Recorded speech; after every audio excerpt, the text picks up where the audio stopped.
नमस्कार दोस्तों, मैं हूं राहुल और आप देख रहे हैं बैंकिंग गुरुजी।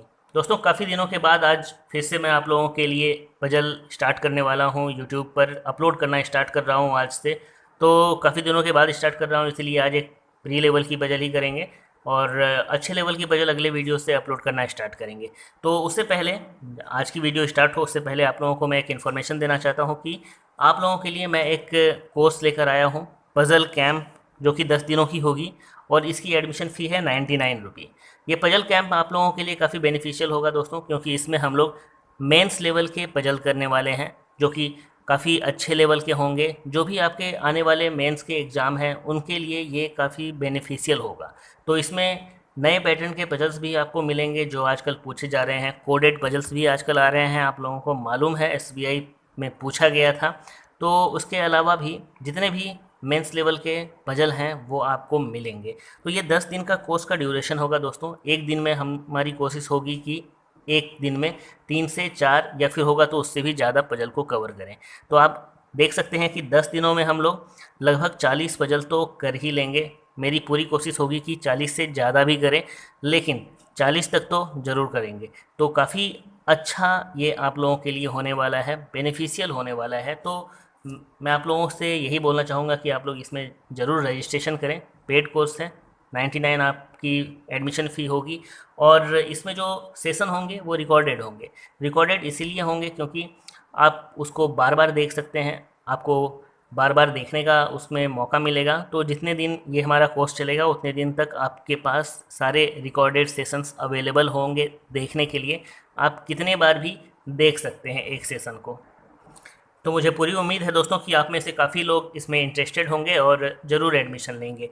अब एडमिशन कैसे लेना है उस बारे में बात करते हैं। तो दोस्तों, इसकी जो रजिस्ट्रेशन है वो आज से यानी कि 31 मई से स्टार्ट हो चुकी है और ये रजिस्ट्रेशन चलेगी कब तक? आपकी ये रजिस्ट्रेशन चलेगी 5 जून तक।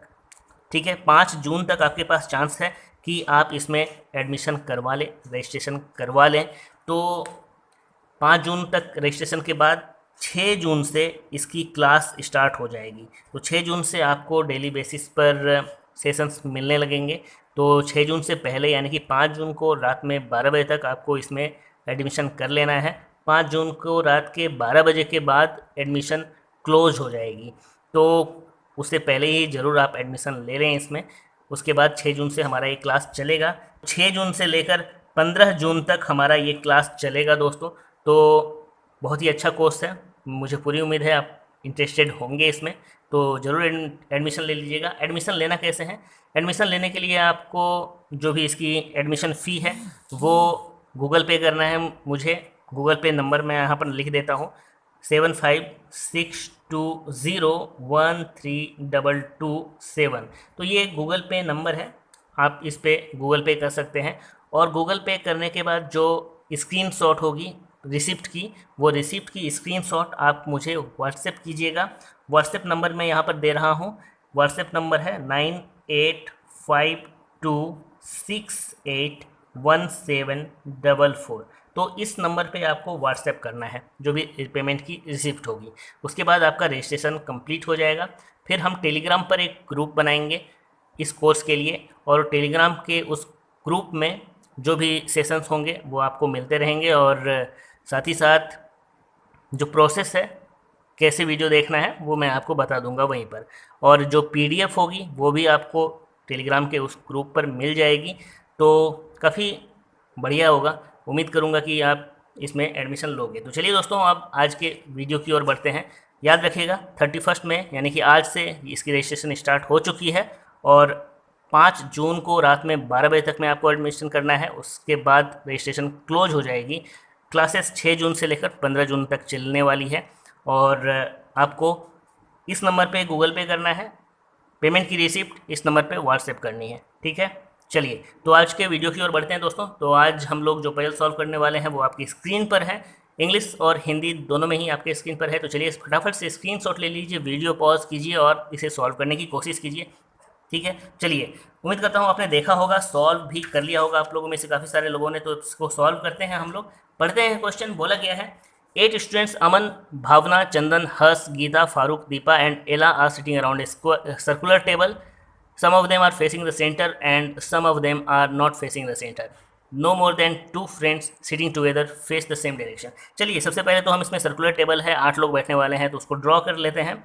यहाँ पर मैंने एक सर्कुलर टेबल ड्रॉ किया और यहाँ पर मैंने दूसरा सर्कुलर टेबल ड्रॉ कर लिया। ठीक है, 8 लोगों की इसमें सीटिंग कर देते हैं हम लोग इस तरीके से। चलिए फटाफट से हमने इसमें कर दिया। बीच में एक लाइन खींच देते हैं ताकि हमारा ये सेपरेट रहे। चलिए अब आगे बढ़ते हैं।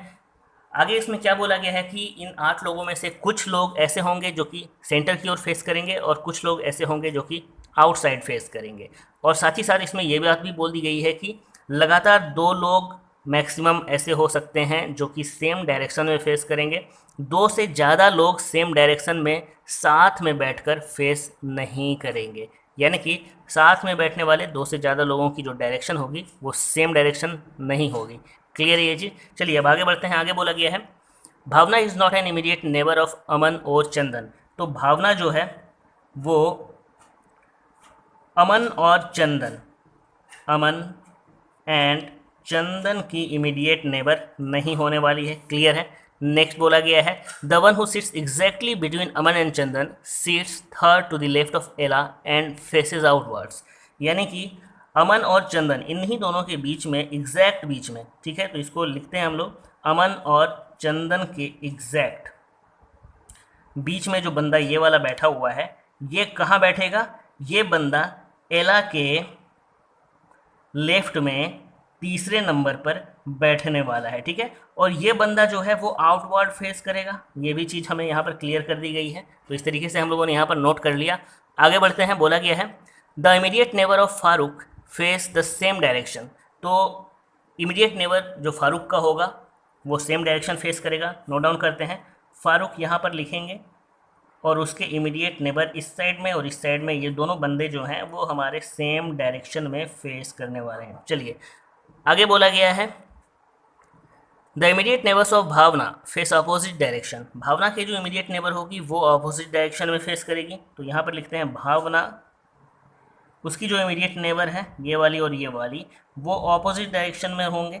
अब यहाँ पर देखो immediate neighbour same direction and opposite direction से क्या मतलब है। जैसे यहाँ पर फारूक का बोला गया है कि इसके नेबर सेम डायरेक्शन होंगे, कहने का मतलब ये है कि फारूक का अगर एक नेबर इनसाइड होता है तो दूसरा नेबर भी इनसाइड ही होगा। अगर एक नेबर आउटसाइड होता है तो उसका दूसरा नेबर भी आउटसाइड ही होगा। उसी तरीके से भावना में यहाँ पर ऑपोजिट डायरेक्शन बोला गया है। इसका मतलब ये है कि भावना का अगर एक नेबर इनसाइड होता है तो उसका दूसरा नेबर उसके ऑपोजिट में आउटसाइड हो जाएगा। क्लियर है ये चीज़। चलिए आगे बढ़ते हैं। आगे बोला गया है Chandan sits second to the left of Aman. Chandan Aman के लेफ्ट में सेकेंड बैठेगा। ठीक है, तो यहाँ पर हम इसको पहले बिठाते हैं। अमन अगर यहाँ पर बैठेगा, अब देखो यहाँ पर तो डायरेक्शन फिक्स नहीं है कि इनसाइड है या आउटसाइड, तो हम दोनों लेकर चल सकते हैं। पहले अमन को इनसाइड मानते हैं और दूसरे वाले में अमन को आउटसाइड मानेंगे। ठीक है, तो अमन को यहाँ पर हमने इनसाइड माना। ठीक, अमन अगर इनसाइड है तो चंदन कहाँ बैठेगा? इसके लेफ्ट में सेकंड बैठेगा। ठीक है, तो इसका लेफ्ट इधर जाएगा, तो यहाँ पर हमारा चंदन आ जाएगा सेकंड पोजीशन पे। तो यहाँ पर चंदन को रखते हैं। अब सेम चीज़ यहाँ करते हैं, अमन को यहाँ बिठाते हैं। यहाँ पर हम लोगों ने इनसाइड लिया था इसलिए यहाँ पर आउटसाइड लेते हैं, तो इसका लेफ्ट इस साइड होगा, तो यहाँ पर चंदन आ जाएगा सेकंड नंबर पे। ठीक है, चलिए आगे बढ़ते हैं। चलिए अब यहाँ पर अमन और चंदन से रिलेटेड एक बात बोली गई है कि अमन और चंदन के ठीक बीच में जो बंदा बैठेगा वो एला के लेफ्ट में 2 छोड़कर आएगा। ठीक है, तो अमन और चंदन के ठीक बीच में, यानी कि एक तो अमन और चंदन के ठीक बीच में ये वाली पोजीशन होती है, दूसरा क्या होता है, दूसरा इधर से भी 2 और इधर से भी 2 छोड़कर ये वाली पोजीशन, यानी कि अमन और चंदन के ठीक बीच की एक ये पोजीशन आएगी और एक ये पोजीशन आएगी। तो ये वाली बात जो है, ये वाला बंदा या तो यहाँ बैठेगा या तो यहाँ बैठेगा। ठीक है, अब इन दोनों में से जहाँ भी बैठे वो कहाँ होगा? एला से 2 छोड़कर आएगा। एला के लेफ्ट में 2 छोड़कर आएगा। अब एला इनसाइड है या आउटसाइड है वो तो हमें नहीं मालूम, तो एला के लेफ्ट में एला से 2 छोड़कर वो आएगा। ठीक है, अगर मान लो यहाँ पर होता है वो बंदा, तो यहाँ पर होने के बाद इससे 1-2 छोड़कर एला यहाँ आ सकती है, चांसेस बन रहे हैं। इधर जाएंगे तो 1-2 छोड़कर एला यहाँ भी आ सकती है, चांसेस बन रहे हैं। ठीक है, लेकिन अगर इस बंदे को यहाँ पर मानकर चलें तो इससे 1-2 छोड़कर एला के लिए यहाँ पर पोजीशन नहीं है, अमन बैठा हुआ है। इधर में 1-2 छोड़कर चंदन बैठा हुआ है, तो एला यहाँ भी नहीं आएगी। मतलब साफ है कि ये वाला बंदा इसी जगह पर बैठेगा, और इस जगह पर बैठने के बाद 1-2 छोड़कर एला आपकी या तो यहाँ पर आ सकती है, तो यहाँ पर एला की एक पॉसिबिलिटी मानते हैं। दूसरी, इधर में एक दो छोड़कर एला यहाँ पर आ सकती है, तो एक एला की पॉसिबिलिटी हम लोग यहाँ पर मान लेते हैं। ठीक है, चलिए अब यहाँ पर देख लेते हैं। यहाँ पर देखो सेम बात है, दो छोड़कर यहाँ पर इस बंदे की पोजीशन बनती है या फिर इस जगह पर बंदे की पोजीशन बनती है। तो यहाँ पर से तो वही वाली बात होगी, दो छोड़कर एला नहीं आ पाएगी, इधर से भी दो छोड़कर एला नहीं आ पाएगी। मतलब कि ये वाला बंदा तो आपका यहाँ पर ही बैठने वाला है। तो यहाँ पर बैठने के बाद एक दो छोड़कर एला या तो यहाँ पर आ सकती है, ठीक है, या फिर एक दो छोड़कर एला यहाँ पर आ सकती है। ठीक है, इतने पोजीशंस बनेंगे एला के। चलिए आगे बढ़ते हैं। आगे बोला गया है Geeta sits second to the right of Bhavna. तो गीता भावना के राइट में सेकेंड बैठेगी। तो भावना यहाँ पर है, तो यहाँ पर लिखते हैं कि भावना के राइट में सेकेंड गीता बैठेगी। ठीक है, चलिए उसके बाद बोला गया है Deepa is an immediate neighbour of Geeta and faces the centre. तो दीपा जो है वो गीता की इमीडिएट नेबर होगी। ठीक है, तो गीता की इमीडिएट नेबर कौन होगी? दीपा। और दीपा के बारे में बोला गया है कि ये सेंटर फेस करेगी, यानी कि इनसाइड होगी। क्लियर है? तो यहाँ पर हम लोगों ने दीपा के लिए इनसाइड भी नोट डाउन कर दिया है। चलिए आगे बढ़ते हैं। आगे बोला गया है दीपा और Harsh is not an immediate neighbour of Aman. तो दीपा या हर्ष इन दोनों में से कोई भी अमन का इमीडिएट नेबर नहीं होगा। नोट डाउन करते हैं कि दीपा यहाँ पर करते हैं और हर्ष इन दोनों में से कोई भी इमीडिएट नेबर नहीं होगा अमन का। क्लियर है? तो यहाँ पर हमने इसको नोट कर दिया। चलिए आगे बढ़ते हैं। आगे बोला गया है Aman and Bhavna face opposite directions. तो Aman and Bhavna, Aman and Bhavna opposite direction face करेंगे। तो देखो अमन के तो हम लोगों ने दोनों ही जगहों पर नोट किया है ना? दोनों ही जगहों पर हमें अमन की डायरेक्शन भी मालूम है।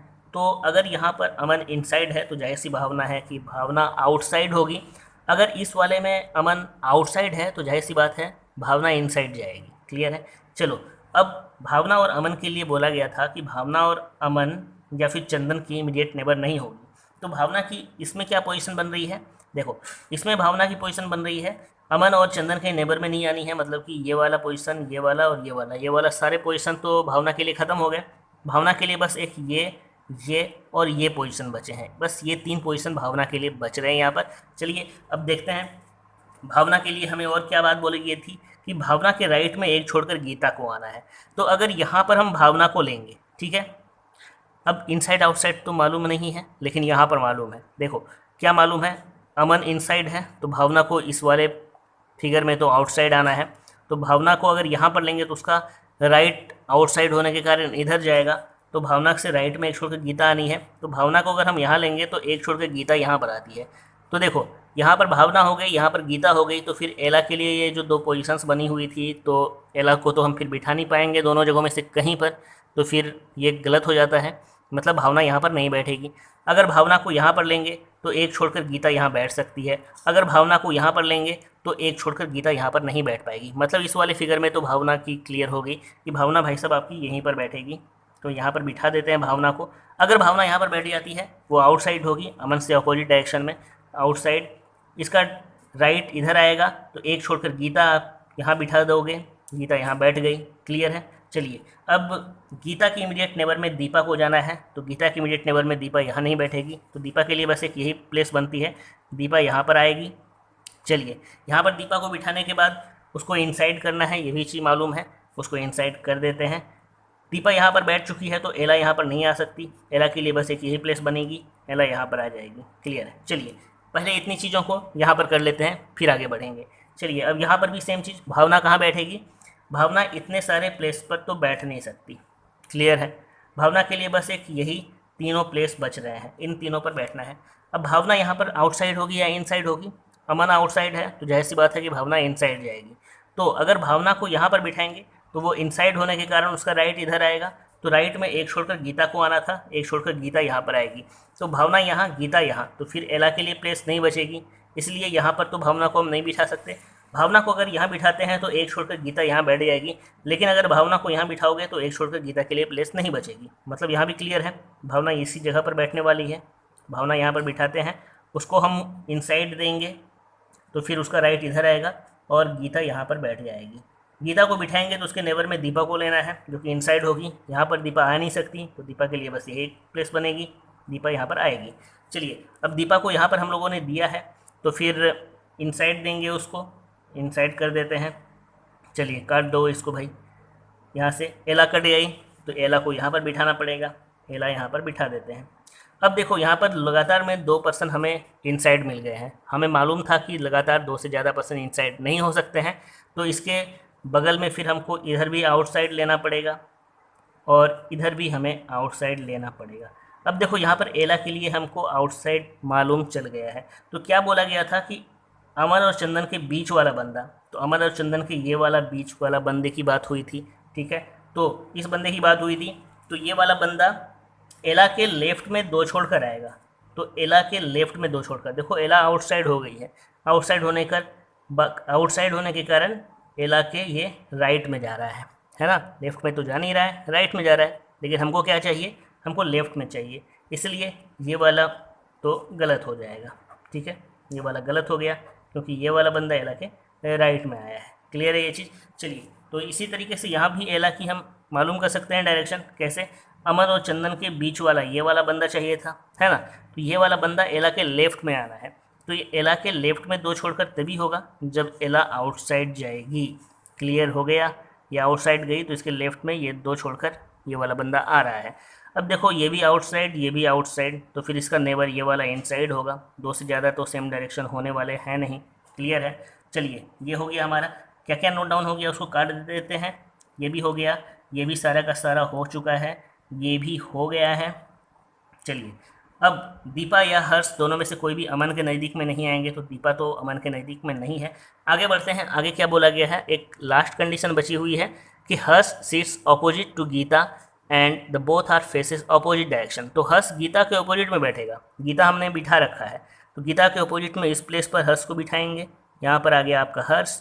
अब गीता और हर्ष दोनों ही ऑपोजिट डायरेक्शन में होंगे, तो हर्ष यहाँ पर इनसाइड है तो गीता फिर आउटसाइड जाएगी, ऑपोजिट डायरेक्शन होने के कारण गीता को आउटसाइड ले लो। चलिए ये भी बैठ गया। तो देख सकते हो दोस्तों कि सारे पर्सन्स हमारे यहाँ पर बैठ चुके हैं, बस एक पर्सन की प्लेस खाली है। तो हमने किसे नोट डाउन नहीं किया है, हमने अभी तक फारूक को नोट डाउन नहीं किया है, तो फारूक यहाँ पर ही आएगा इसके लिए, और दूसरी कोई प्लेस बच नहीं रही है। अब फारूक के बारे में क्या बोला गया था कि उसके दोनों नेबर जो हैं वो सेम डायरेक्शन में होंगे। तो फारूक का एक नेबर इनसाइड है तो दूसरा नेबर भी फिर आउट इनसाइड ही होगा, इसको भी इनसाइड कर देते हैं। चलिए तो हमें यहाँ पर सभी लोगों की लगभग डायरेक्शन मिल गई है, बस फारूक की डायरेक्शन नहीं मिली है। तो उसके लिए हम देखते हैं हमें यहाँ पर क्या मिल सकता है। देखो यहाँ पर चंदन भी इनसाइड है, अमन भी इनसाइड है, ठीक है। तो चंदन इनसाइड, अमन इनसाइड, तो फारूक को अगर हम इनसाइड दे देंगे तो लगातार में 3 पर्सन हमें इनसाइड मिल जाएंगे। ऑब्वियसली 3 पर्सन से ज़्यादा ही मिलेंगे क्योंकि यहाँ पर हर्ष भी इनसाइड ही है, ठीक है। तो इतने सारे साथ में इनसाइड मिल जाएंगे जो कि हमें नहीं करना है, 2 से ज़्यादा नहीं कर सकते, तो इसीलिए हमें फ़ारूक को आउटसाइड ही करना पड़ेगा। तो फ़ारूक आउटसाइड हो गया तो हमारे सारे कंडीशंस यहाँ पर सेटिस्फाई हो रहे हैं और ये पजल हमारा यहाँ पर अब सॉल्व हो गया। आप देख सकते हो कि 8 पर्सन की हमें डायरेक्शन भी मिल चुकी है और प्लेस भी मिल चुकी है। तो उम्मीद करता हूँ दोस्तों कि ये पजल आपको पसंद आया होगा, अच्छे से समझ में भी आ गया होगा और वीडियो भी पसंद आया होगा। तो दोस्तों जाते जाते एक बार फिर से आपको बोलूँगा कि जो पजल कैंप है 10 दिनों की, वो आप ज़रूर रजिस्ट्रेशन कीजिए, आपके लिए काफ़ी बेनिफिशियल होगा, ठीक है। तो रजिस्ट्रेशन कैसे करना है वो आपने देख लिया है, अगर फिर भी कोई दिक्कत है तो आप वीडियो को स्टार्ट में देख सकते हैं, स्टार्ट में मैंने डिटेल में बताया हुआ है, ठीक है। चलिए उम्मीद करता हूँ आप ज़रूर एडमिशन लेंगे। तो मिलता हूँ आपसे अगले वीडियो में, तब तक के लिए धन्यवाद।